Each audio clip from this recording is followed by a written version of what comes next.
The crystalline spires of the Galactic Council chambers pierced the artificial atmosphere like accusations. Queen Helen Martinez stood before the assembled alien delegates, her human form seeming impossibly small among the towering Zephyrian warlords and the serpentine Nixari ambassadors. The translation matrices hummed with barely contained hostility.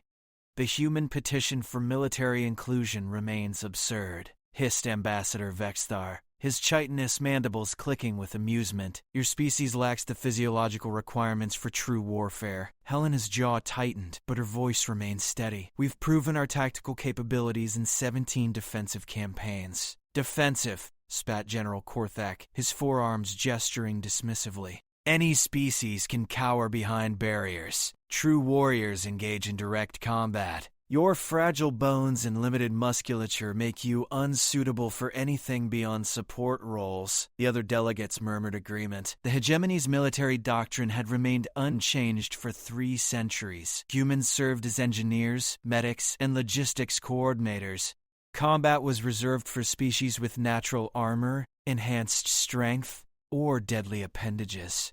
Captain Ryan Torres stood at attention behind the Queen's chair, his dress uniform crisp despite the tension radiating through the chamber. His dark eyes swept the assembly, cataloging threats and escape routes with practiced efficiency. 20 years of royal protection had taught him to read danger in the smallest gestures. The myths surrounding human combat prowess are entertaining fiction, continued Vexthar. Your species excels at storytelling, but physical reality cannot be altered by imagination. Helena's knuckles whitened around the edge of the podium. We request formal combat trials. Allow our warriors to demonstrate their capabilities under standard military protocols. The chamber erupted in what could generously be called laughter. The Nixari produced a sound like grinding metal, while the Zephyrians clicked their beaks in rhythmic mockery. Ambassador Threndos, a towering insectoid with razor-sharp limbs, leaned forward on his thorax. Combat trials require minimum physical standards. Your species fails basic strength assessments. The smallest Zephyrian hatchling possesses triple human muscle density. Captain Torres felt his pulse quicken, but his expression remained neutral. Protocol demanded silence unless the Queen's safety was directly threatened. The verbal humiliation of his species didn't qualify, regardless of how his training wanted him to respond. Furthermore, Threndos continued, human reaction speeds fall below acceptable combat thresholds. Your neural pathways process information too slowly for modern warfare. These are biological limitations, not training deficiencies. Queen Helena straightened, her composure cracking slightly. Our pilots have consistently outperformed alien crews in simulator exercises. Simulators, laughed General Korthak. Computer games for children. Real combat involves pain tolerance, physical endurance, and the ability to function while injured. Humans collapse from minor wounds that wouldn't slow a true warrior. The mockery continued for another 10 minutes. Each delegate contributed their favorite human weakness: brittle bones, thin skin, limited healing factors, dependence on technology, fear of death. The list seemed endless, each point punctuated by alien amusement. Captain Torres watched his queen absorb each insult with growing concern. Her breathing had become shallow, and a slight tremor had developed in her left hand. 3 years of protecting her had taught him to recognize her breaking point. Perhaps, suggested Ambassador Vexthar with cruel humor, humanity should focus on entertainment rather than military service. Your stories about mythical human warriors who overcome impossible odds through willpower alone are quite amusing. Fiction often provides suitable escapism for weaker species. The chamber, filled with renewed laughter. Queen Helena's face flushed red, and Captain Torres saw her jaw clench with the effort of maintaining diplomatic composure. The mockery was becoming personal now, targeting not just human military capabilities but their cultural identity. The legendary human warrior exists only in your imagination, declared General Korthak. No human has ever demonstrated the combat abilities described in your myths. Your species lacks the warrior spirit entirely. Ambassador Threndos clicked his mandibles thoughtfully. Perhaps we should be grateful for human limitations. A truly dangerous human would be a concerning development for galactic stability. The implications hung heavy in the recycled air. These weren't just military assessments anymore. They were threats disguised as observations. Captain Torres felt every muscle in his body coiling for action. His queen needed him to remain professional, but the calculated humiliation was becoming intolerable. The alien delegates weren't just dismissing human military potential, they were questioning humanity's right to exist as equals in galactic civilization. Queen Helena took a deep breath, preparing for another diplomatic response. Her hand shook slightly as she gripped the podium, and Captain Torres realized she was fighting tears of frustration and rage. The moment balanced on a knife's edge. Protocol demanded he remain silent. Honor demanded he act. The two imperatives warred in his trained mind as the alien laughter continued to echo through the crystalline chamber. 20 years of service had prepared him for many scenarios. This wasn't one of them. The laughter died abruptly as Captain Torres stepped forward. His movement was fluid, controlled, but unmistakably threatening. The assembled delegates suddenly found themselves focusing on the human warrior rather than their own amusement. Something in his posture suggested that the entertainment portion of the day had ended. "Captain," Queen Helena whispered, her voice carrying both warning and hope.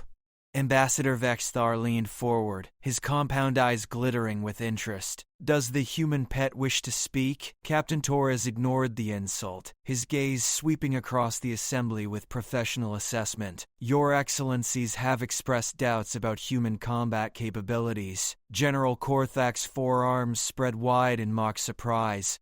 "The Guardian seeks to defend his species' honor? How quaint." "I seek to provide accurate information," Captain Torres replied calmly. "Your assessments contain several factual errors." "Factual errors?" Threndos clicked with amusement. "Please enlighten us about human superiority, little warrior." The condescension was deliberate, designed to provoke an emotional response.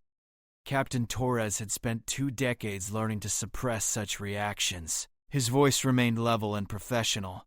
Human combat doctrine doesn't rely on individual physical superiority. We compensate for biological limitations through tactical innovation, adaptability, and psychological warfare. Ambassador Vexthar's mandibles clicked dismissively. "Psychology cannot overcome basic physics. Superior strength and speed determine combat outcomes." "Not always," Captain Torres said quietly. "Human warriors have consistently defeated physically superior opponents through strategic thinking and unconventional tactics." The delegates exchanged glances filled with predatory amusement. This human was providing entertainment beyond their expectations. General Korthak gestured grandly with all 4 arms. "Demonstrate these superior human tactics, little guardian. Show us how psychology defeats reality." Captain Torres nodded slowly. "Very well."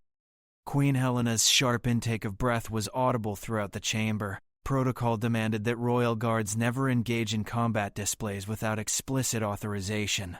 The diplomatic consequences could be severe. But the captain had spent 20 years reading his queen's expressions. The slight nod she gave him was barely perceptible, but it was enough. "I require a volunteer," Captain Torres announced. The chamber filled with eager, chittering, and clicking. Ambassador Threndos rose to his full 3-meter height, his razor-sharp limbs extending from his thorax like organic weapons. "I volunteer," he declared. "Allow me to demonstrate the futility of human combat methods." Captain Torres studied the alien warrior with professional interest. Threndos possessed natural armor plating, 4 additional limbs ending in blade-like appendages, and muscles that bulged beneath his chitinous exterior. In any direct physical confrontation, the outcome would be predetermined. "Standard combat rules?" Torres asked. "No weapons, no technology, pure physical confrontation." Threndos replied eagerly. "Let us settle this matter definitively." The other delegates moved to form a rough circle, their excitement palpable. This would be the most entertaining diplomatic session in recent memory. The foolish human was about to learn a painful lesson about biological realities. Captain Torres removed his dress jacket and placed it carefully on Queen Helena's chair. His movements were methodical, almost ritualistic. Underneath the formal uniform, his physique was lean, but clearly honed by decades of training. "Captain," Queen Helena said softly. "You don't have to do this." "Yes, Your Majesty, I do." The simple statement carried weight beyond its words. This wasn't about proving human superiority anymore. It was about dignity, respect, and the right to exist as equals in galactic civilization. Ambassador Threndos positioned himself in the center of the circle, his 6 limbs spread in a combat stance that showcased his natural weapons. His blade appendages gleamed under the artificial lighting, each one capable of slicing through metal. "Begin when ready, little human," he taunted.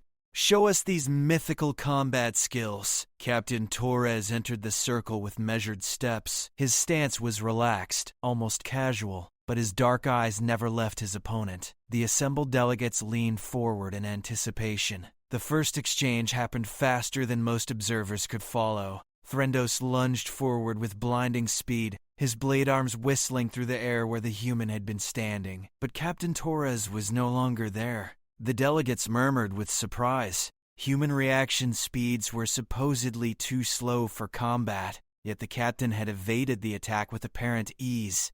Threndos spun quickly, his enhanced reflexes allowing him to track the human's movement. But Captain Torres had already moved again, circling to the alien's blind spot with fluid grace. "Interesting," General Korthak observed. "The human avoids direct confrontation. Cowardice," spat Vexthar. "He runs from superior force." But Captain Torres wasn't running. He was analyzing, calculating, waiting for the perfect moment. His 20 years of experience had taught him that patience was often more valuable than aggression. The second exchange was different. When Threndos attacked again, Captain Torres didn't dodge entirely. Instead, he moved just enough to avoid the lethal strike while positioning himself for a counterattack. His elbow struck the alien's elbow joint with surgical precision. Threndos stumbled, his left blade arm suddenly unresponsive. The delegates fell silent, their amusement replaced by confusion. "Joint manipulation," Captain Torres explained calmly. "Biological limitations work both ways." The alien warrior recovered quickly, adapting his stance to compensate for the disabled limb. But something had changed in his approach. The casual arrogance was gone, replaced by wary respect. "You fight like a coward," Threndos growled, "striking from shadows instead of meeting strength with strength." "I fight intelligently," Torres corrected.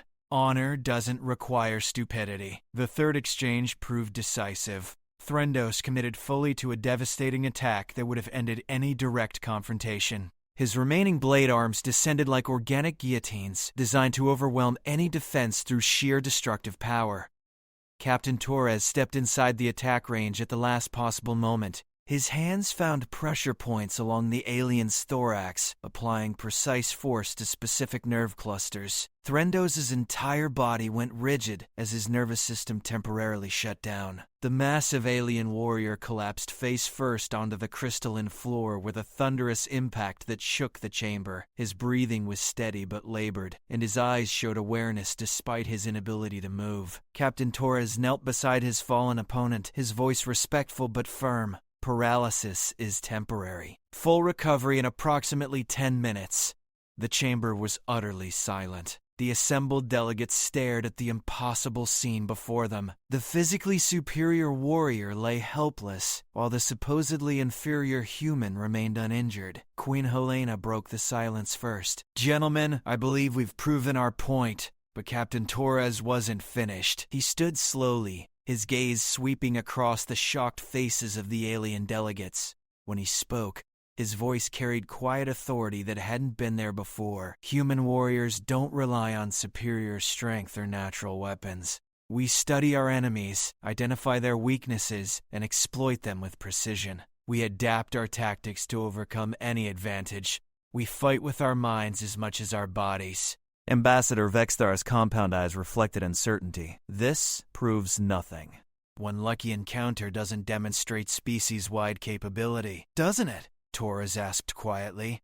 "How many of your warriors study alien anatomy? How many train specifically to defeat opponents 3 times their size? How many develop tactics based on exploiting enemy advantages?" The questions hung in the air without answers. The delegates were beginning to understand that they had fundamentally misunderstood human combat philosophy. Every human warrior trains against superior opponents, Captain Torres continued. We assume we'll face enemies faster, stronger, and better armed than ourselves. We prepare for those encounters by becoming smarter, more adaptable, and more ruthless in our tactical thinking. General Korthak shifted uncomfortably. This doesn't change basic military requirements. Individual combat skills don't translate to large-scale warfare, don't they? Queen Helena stepped forward, her earlier nervousness replaced by quiet confidence. Captain Torres just demonstrated human combat methodology in microcosm. We don't match strength with strength. We find alternative solutions. The implications were starting to sink in. Human military doctrine wasn't based on individual superiority but on systematic exploitation of enemy weaknesses. It was a completely different approach to warfare than anything the assembled species had encountered. Ambassador Threndos began to stir, his paralysis slowly wearing off. Captain Torres helped him to a sitting position with professional courtesy, showing no signs of gloating or superiority. Your skills are impressive, Threndos admitted grudgingly. I underestimated human capabilities. Most species do, Torres replied calmly. That's part of our tactical advantage. The statement sent a chill through the assembly. They were beginning to realize that their dismissive attitudes toward humanity might have been strategically manipulated. The humans had been underestimated by design. Queen Helena seized the moment. The Galactic Council has consistently rejected human military contributions based on faulty assumptions about our capabilities. Today's demonstration proves those assumptions wrong. One warrior doesn't represent an entire species, Vexthar protested weakly. Captain Torres isn't exceptional among human warriors, Helena replied.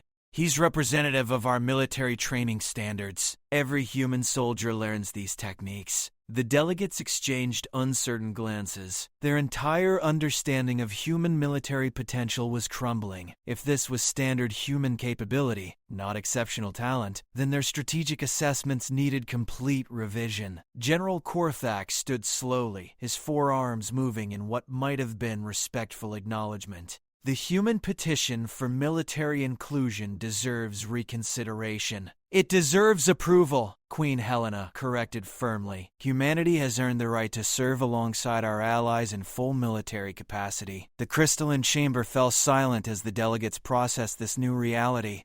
The myths about human warriors weren't myths at all. They were tactical manuals disguised as entertainment. Captain Torres retrieved his dress jacket and slipped it back on with practiced efficiency. His expression was once again neutral and professional, as if defeating a superior alien warrior was simply part of his regular duties. Your Majesty, he said quietly, shall we proceed with the formal military integration proposals? Queen Helena smiled for the first time since entering the chamber. Yes, Captain. I believe we shall. The mockery had ended. The real negotiations could finally begin.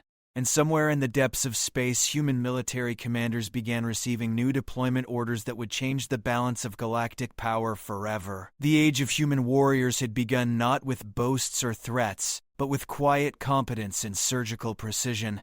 Just as their myths had always suggested, the emergency session convened within hours, but everything had changed. The crystalline chamber that had earlier echoed with mockery now hummed with nervous energy as delegates whispered among themselves in dozens of alien languages. Captain Torres stood behind Queen Helena's chair, his presence somehow more commanding than before. Ambassador Vexthar called the session to order, his mandibles clicking with barely controlled anxiety. The Council will address the human military integration proposal with appropriate seriousness. The words carried weight that hadn't been there that morning.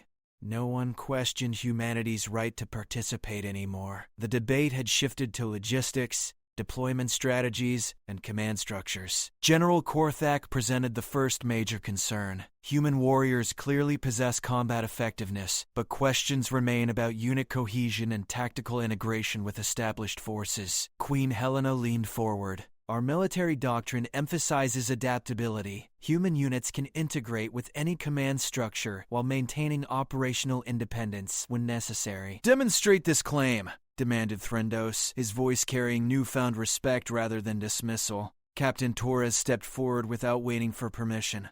Human military units operate under hybrid command protocols. We follow Allied leadership when strategically sound while maintaining authority to adapt tactics based on field conditions. The concept was revolutionary to species accustomed to rigid hierarchical structures. Alien military doctrine relied on predetermined strategies executed without deviation. Human flexibility represented a completely different philosophy. This creates potential for insubordination, observed Ambassador Veltar, a reptilian delegate who had remained silent during the morning's humiliation.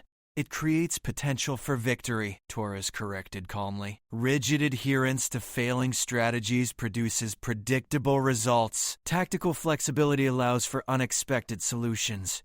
The delegates recognized the implicit criticism of their own military failures. Recent campaigns against pirate fleets and rogue settlements had proven surprisingly difficult despite overwhelming force advantages. Queen Helena seized the opening. Human tactical doctrine emphasizes mission success over procedural compliance. We focus on achieving objectives rather than following predetermined methods. General Korthak's forearms moved in what might have been thoughtful consideration. Your species lacks the physical advantages that make traditional tactics effective. You've developed alternative approaches out of necessity. Exactly, Helena confirmed.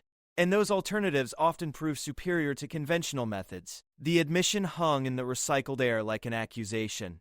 The assembled delegates were beginning to understand that their technological and physical advantages might have made them strategically inflexible. Ambassador Threndos leaned forward on his thorax, his earlier hostility replaced by genuine curiosity. Captain Torres, describe human unit composition and training methodology. Torres nodded respectfully. Human military units combine specialists with complementary skills. Engineers, medics, communications experts, and tactical analysts work together under field commanders who coordinate their abilities toward mission objectives. Standard practice among all species, Vexthar noted dismissively. Not quite, Torres replied. Human specialists cross-train in multiple disciplines. Our engineers understand combat tactics. Our medics study battlefield engineering. Our communications experts learn psychological warfare techniques. This was new information. Most alien military structures relied on rigid specialization with minimal cross-training. The idea of soldiers who could adapt to multiple roles was intriguing.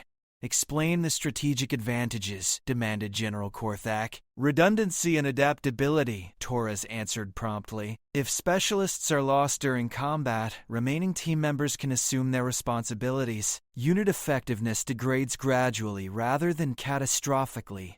Queen Helena added, supporting contact.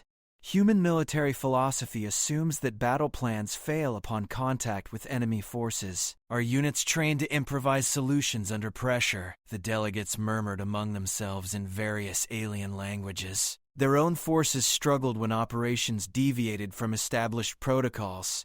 Human adaptability represented a significant tactical advantage. These concepts sound impressive in theory, observed Veltar skeptically. Combat effectiveness requires practical demonstration under real conditions. Agreed, Helena replied immediately. We propose joint training exercises with established allied forces. Human units will demonstrate integration capabilities under actual field conditions. The suggestion silenced the chamber. Joint exercises would provide definitive proof of human capabilities while creating opportunities for alien forces to learn new techniques. Ambassador Threndos clicked his mandibles thoughtfully. Such exercises would require significant resource allocation and careful planning. The payoff justifies the investment, Torres stated confidently. Human tactical innovations will enhance Allied force effectiveness across all operational parameters. General Korthak's skepticism remained visible. Claims require substantiation.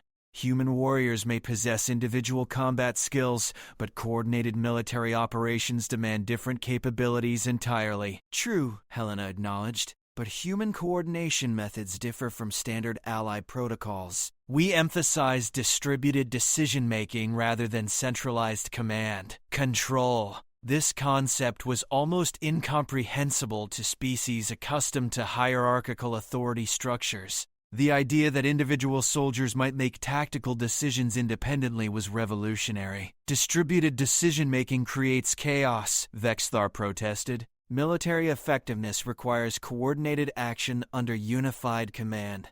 Captain Torres stepped forward again. Human units maintain strategic coordination while allowing tactical flexibility. Soldiers understand overall mission objectives and adapt their actions to achieve those goals. Without direct orders? Threndos asked incredulously. With intelligent interpretation of orders, Torres corrected. Human warriors use initiative to solve unexpected problems rather than waiting for new instructions. The delegates struggled to comprehend this approach. Their own forces followed commands precisely, often continuing ineffective actions simply because orders hadn't been countermanded. Queen Helena pressed the advantage. Human military doctrine produces soldiers who think independently while working toward common goals. This creates unpredictability that confuses enemies while maintaining unit cohesion. Demonstrate, demanded General Korthak bluntly. Torres nodded to his queen, who gave subtle approval. I require 6 volunteers from the assembled delegates. The request caused immediate consternation. Working with a human soldier was different from watching him defeat an opponent in single combat. After brief discussion, 6 delegates stepped forward. 2 Zephyrians, 2 Nexari, 1 reptilian Veltari, and 1 crystalline synthesist. They represented the primary species in the Galactic Military Alliance. Standard tactical scenario, Torres announced. Hostile force has occupied a strategic position. Direct assault would result in heavy casualties. Recommend alternative approaches. The alien delegates immediately began discussing conventional solutions. Orbital bombardment, siege tactics, overwhelming force deployment. Their suggestions followed predictable patterns based on their species' natural advantages. Captain Torres listened patiently, then asked quietly, "What are the enemy's weaknesses?" The question puzzled the delegates. They were accustomed to focusing on their own strengths rather than enemy vulnerabilities.